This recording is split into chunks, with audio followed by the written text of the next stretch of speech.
Here's my video 2 over our case study for Truman Elementary. So some other points of planned interest, some of those strategies. I think one of the biggest one is creating that data culture. As we keep going with this new program, we need to be collecting more and more data, whether that be formative data with like testing in our classrooms, quizzes, AR tests, that'd be accelerated reader tests, projects, anything like that. We need to be tracking that, but also we need to keep tracking our other testing, like maybe map testing, state testing, and be doing that continuously to kind of see where we are, if we're improving, if we're going in the right direction. I really think that that needs to be calculated by a leadership reading team. That's that core set of people who really crunches the numbers, and then after that reading team does, it needs to be shared to the staff as a whole so they can really see where they're going. This could be an item where we could actually share individual teacher data with those teachers so they can see, hey, you know what, your students are struggling, what can we do? Do you need some more help? Do you need some support staff? What can we do to help you? We want to try to get everyone knowledgeable of data, and so they know how to use it so it can benefit our team here. Next, I think another strategy that's going to be important is our communication. That's just not communication with parents, I get, but that communication with everyone. But I think parents is kind of a key person here because of the strained relationship between parents and school. We need to send home some reading checkpoints with parents and have them actively participating in their students' reading plan. Now, I do understand that this is not something every parent's going to do. So if they want to, awesome. If they don't, we can't force them, but we have to make it an option, okay? Maybe that's an opportunity where first graders, their assignment over the weekend is they need to read a short story to their mom and dad before they go to bed, or sometime during the day, and have their parents sign off that they did that, okay? So it could be little things, but we want to connect that back into the parents. Best for students. I think one of the biggest thing I've tried to highlight in here is students must know how to read. Reading is part of that life skill set. I don't care what job you have, you are going to be reading at some point. If you're a welder, if you're a mechanic, if you're an engineer, if you're a doctor, if you're a nurse, if you're a teacher, if you're working at McDonald's, you're going to have to know how to read. You read menus, you read prices. If you want to be knowledgeable about voting for your political candidates, you're going to read about them too. It's a life skill set. Okay. Also, students need to know how to communicate with reading and writing. I think with this new reading plan, tying that into interactive reading, maybe reading short stories and making them pointed to certain levels of understanding and then writing about them, incorporating them into an activity, make it purposeful but also fun. Students need to see that they have an entire learning team supporting them. One of my goals here was to make that learning team, get the parents involved, get the teachers involved, the administrators, the support staff. Everyone needs to be on board for this to work. If one group isn't, it's not gonna happen. So students, I really believe, are going to be successful with this new reading plan if everyone is on the same page, no matter what program we end up going with, whether it's the utilization of accelerated reader, whether it's a new and improved phonics system. Everyone has to be on the same page. Okay? If we help teachers grow in knowledge, those teachers can teach the students to grow. Okay, and I really think that professional development is what's best for some of these teachers and what's best for the students. You don't know what you don't know. So going and learning about reading strategies, constructive, how to break down reading, how to teach phonics, how to help kids understand and comprehend what they're reading will help. Next, I really think we need to find and identify these students who need added help. So figuring out those standard derivatives, especially that lower percentile, maybe see, can we give them added help? Are these students that are maybe unidentified in a SPED program, or maybe do they have an attention problem or something else that we can assist them with so that they can further along in success?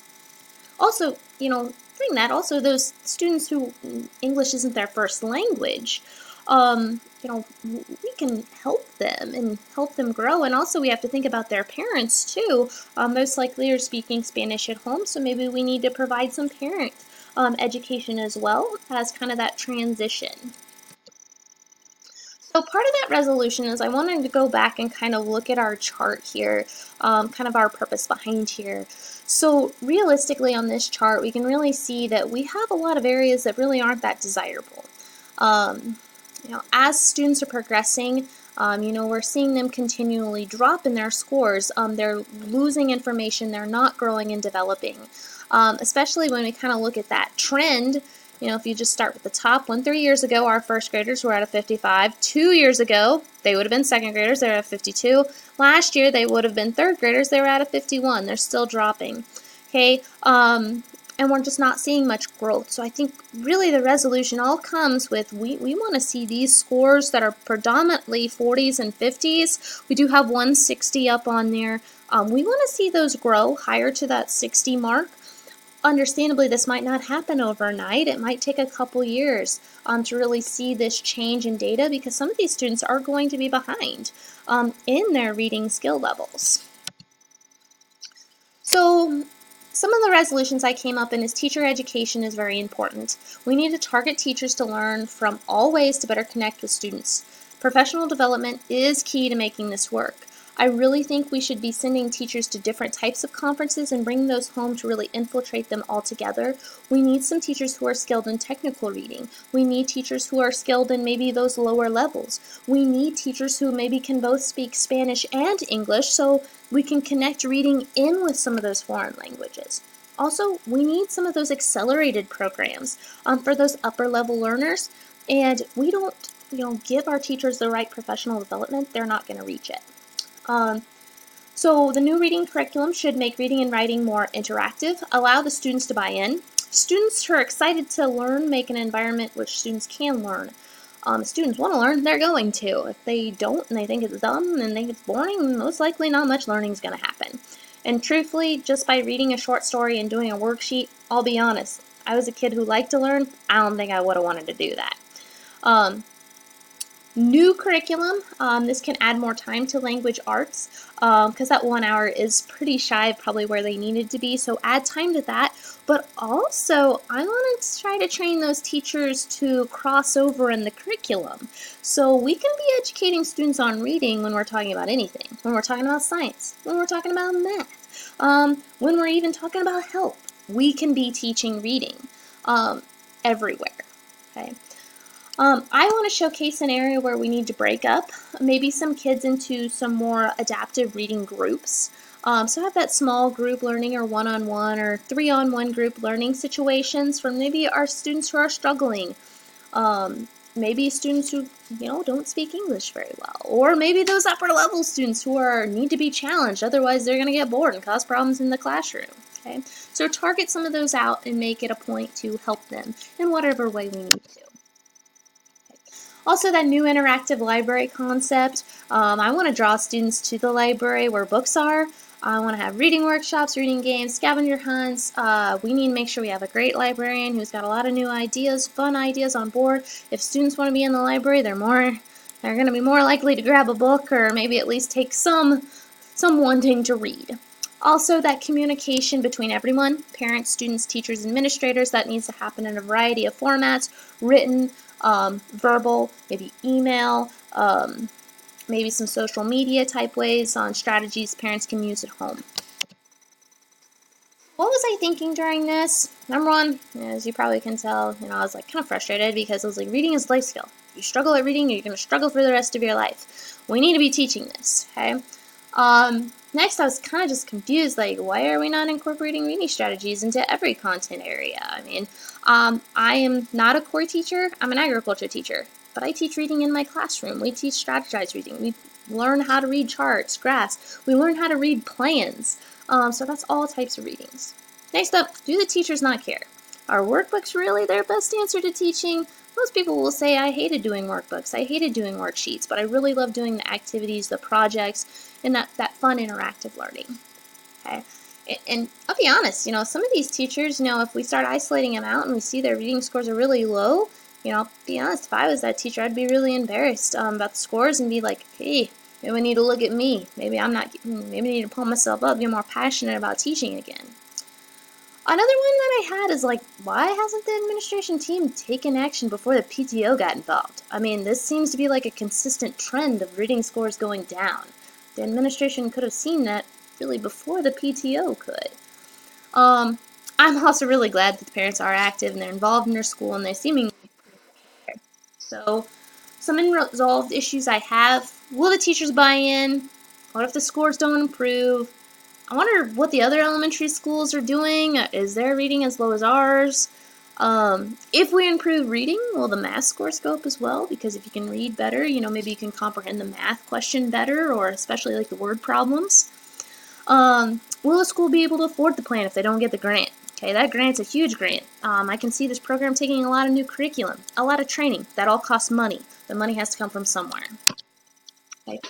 Reflection here, kind of that engaging with the community and families. Really, I've showcased that communication is key between all of these parties. I want to be talking to them. I want to be getting them active in their students' learning. I want to educate the adults so we can successfully educate the students. And I'm not just talking about adults as the teachers. I'm talking about the adults as parents too. We need to make sure they know how they can help their student. I want to use that cross-curricular bonus to really get everybody to buy in, because some kids aren't going to be interested in Shakespearean literature. Some of them are going to be interested in race cars. Okay. I want to keep our parents involved totally, as you could tell by my plan. I want to support and back the teachers and make sure they have the right professional development. And I want to create a safe and educational environment for all those students so that they can really learn and improve those scores. Okay. More on reflection. This is kind of to see the data presented and responding to communicate the larger community about the concerns and instructional programs. That data, first of all, it's very sensitive data. Seeing the overall school data is fine, but we definitely don't want to be getting that out to individualized students, out to people. So really strategizing and talking to the PTO, going to their meetings, telling them what we're doing, how we're trying to send this into a right direction. Have PDC meetings with my teachers so that they know where we are, what that funding is looking like, how much money they're going to get, if we're going to be able to get that new curriculum, whatever they need. Have those meetings. That leadership reading team I also think will be important, because they're going to be my data crunchers. We're going to be looking at that, isolating it out, making it understandable for everyone else in the school. I really want to keep on utilizing that outside evaluator or that reading specialist. Really think that's a great point for that person to come back in and maybe recheck on our teachers and see how we're growing and how we're changing. I want to have those data checkpoints. I want to have that testing so we can continuously keep looking at it and see if we're improving, whether it's a state test from year to year, map testing, also just those formative tests in classes to see how our students are growing and learning. With this, I've talked about some parent learning opportunities and how our parents can get engaged and active. I think we need to be open and honest at parent-teacher conferences and let them know how their own child is doing with their scores and their data sets, so that they really see where their student is at. So, how did I use policy, laws, and regulations? I have addressed SPED, ELL, or ESOL, and kind of where we need to be.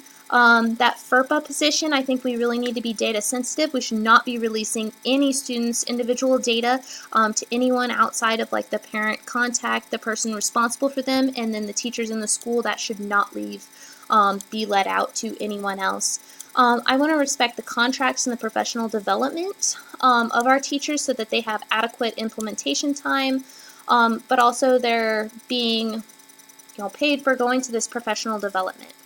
I want to make sure that our school policy handbook is up to date and our teacher handbook is up to date so that everyone knows these policies. So these decision makers, to how we're going to improve instruction and student performance, the PTO is key. I want to see that parent education. I want to discuss with outside professionals, really get involved with that reading specialist and those upper level administrators, other administrators in the school district, and really work with that grant program with the state of education, as they can probably send us their own reading specialists as well. So overall, I have outlined a lot of how this plan of action can be put into place, but with this, I could really see us changing and adapting with every year to just see that our students grow in a positive way. Thank you.